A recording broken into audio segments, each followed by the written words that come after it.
یہ اذان نہیں تھی، نہ ہی کسی سوداگر کی صدا، یہ خطرے کی پکار تھی۔ اس کا مطلب تھا کہ اے لوگوں اٹھو اور میری بات سنو، تم پر ایک خطرہ آن پڑا ہے۔ لگتا ہے کوئی مصیبت آئی ہے۔ لوگ اپنے گھروں سے، اپنی دکانوں سے، اپنی باتوں سے نکل پڑے، اور پھر جب سب لوگ صفا کے پہاڑ کے نیچے جمع ہو گئے تو اللہ کے نبی نے ان سب کو ایک نظر دیکھا اور پھر ان سے ایک سوال پوچھا کہ اے لوگوں، اگر میں تم سے کہوں کہ اس پہاڑ کے پیچھے دشمن کی فوج تم پر حملہ کرنے آ رہی ہے، کیا تم میرا یقین کرو گے؟ لوگ چلا اٹھے۔ ہاں بالکل کریں گے، کیونکہ آپ سچے ہیں، آپ امین ہیں، آپ صدیق ہیں، آپ محمد ہیں۔ ان سب لوگوں کے جواب سن کر اللہ کے نبی ایک لمحے کے لیے رکے اور پھر انہوں نے ان سب سے کہا کہ اے لوگوں، میں تمہیں خبردار کرتا ہوں اس آنے والے عذاب سے جو بڑا سخت ہے، اور عبادت کرو اسے ایک رب کی جو ساری کائنات کا مالک ہے۔ یہ بات سن کر اچانک وہاں کی ہوا بدل گئی، ان کے چہروں پر چیختا سناٹا چھا گیا، وہ سب ایک دوسرے کو حیرانی سے دیکھنے لگے۔ یہ کیا کہہ رہے ہیں؟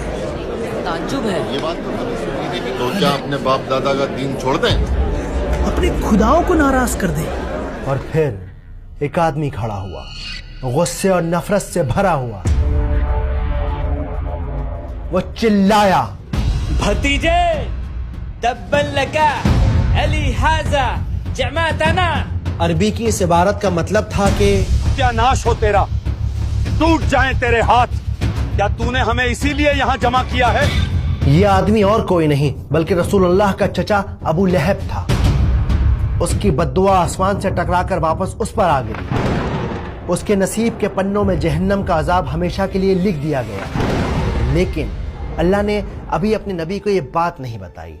اسکالرز کہتے ہیں کہ اگر یہ صورت اس وقت نازل ہو جاتی تو مکہ کے لوگ کہتے اس پر کیسے بھروسہ کریں، وہ اپنوں کی برائی کرتا ہے۔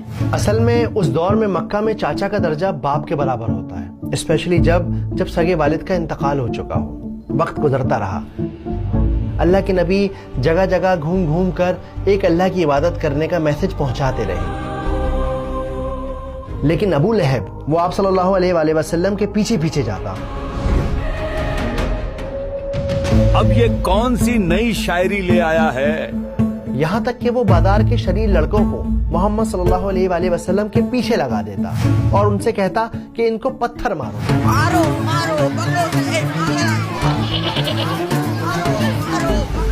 لیکن اس کا ظلم یہی نہیں رکا، اس کی بیوی یعنی رسول اللہ کی چاچی ام جمیل جو کمال کی خوبصورت عورت تھی، نئے نئے طریقوں سے نبی کو پریشان